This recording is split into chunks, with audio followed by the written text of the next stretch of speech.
Last Light, a Lux short story.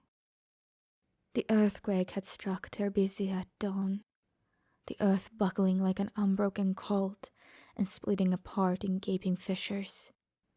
Lux rode Starfire through the toppled ruin of the defensive Barbican. The 30-foot-high wall of sun-bleached stone, looking like Noxian siege engines, had bombarded them for weeks.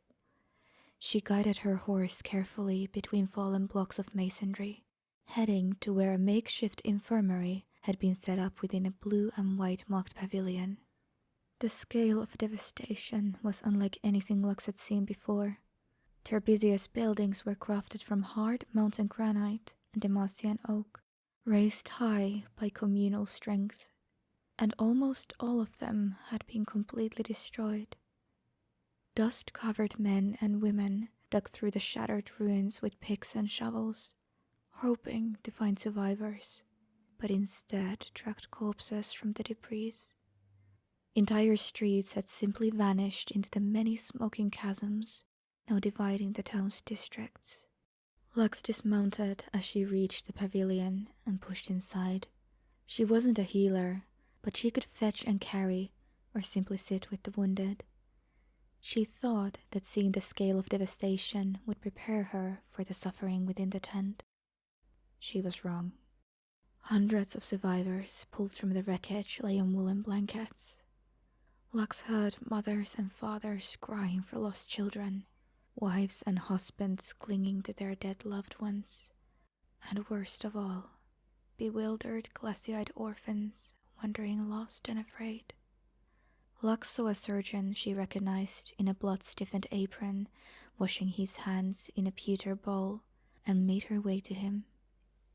"Surgeon Alzar," she said, "tell me how I can help."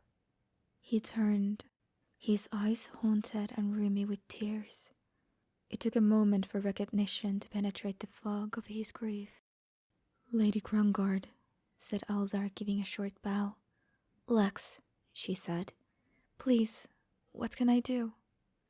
The physician sighed and said, "Truly, you are a blessing, my lady, but I would spare you the horror of what has happened here."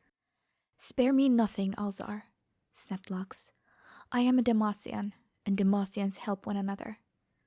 "Of course, forgive me, my lady," said Alzar, taking a fatigued breath. "Your presence will be a boon to the wounded."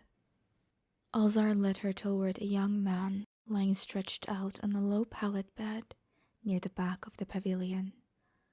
Lux gasped to see the horror of his wounds. His body was broken, all but crushed by rubble, and his eyes were bound in bloody bandages. From his stoic refusal to show pain, she guessed he was a soldier. "He dug a family from the rubble of their collapsed home," said Alzar. "He rescued them, but kept looking for survivors. There was a second quake, and another building fell to ruin on top of him. The rubble crushed his lungs, and shards of glass put out his eyes." "How long does he have?" asked Lux, careful to keep her voice low. "Only the gods know, but his time is short," said Alzar. "If you would stay at his side, it would ease his passing into the arms of the veiled lady."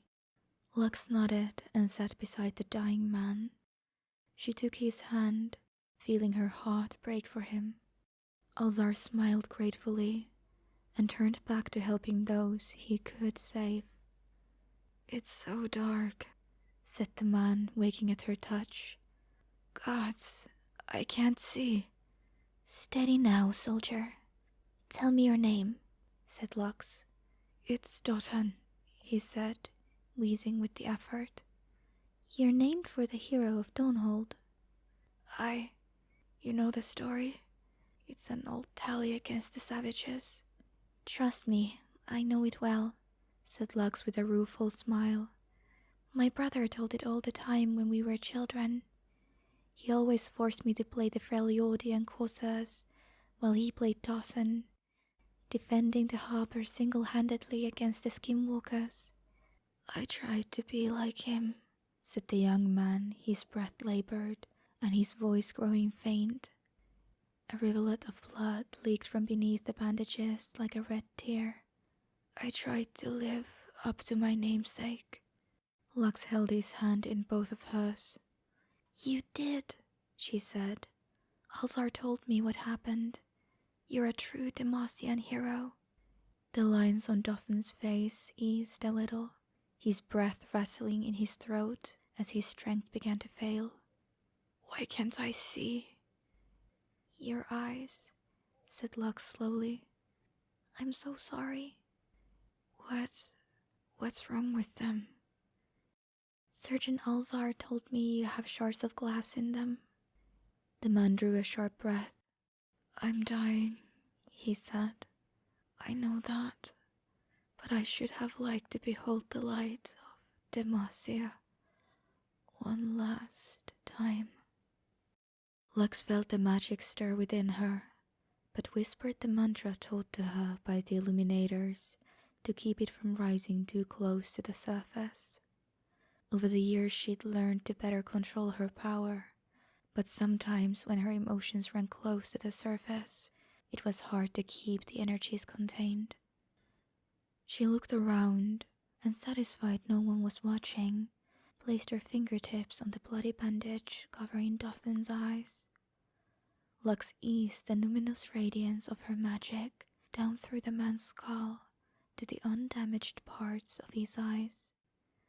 I can't heal you, she said, but I can at least give you that.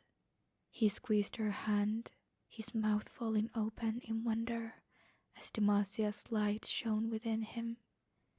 It's so beautiful, he whispered.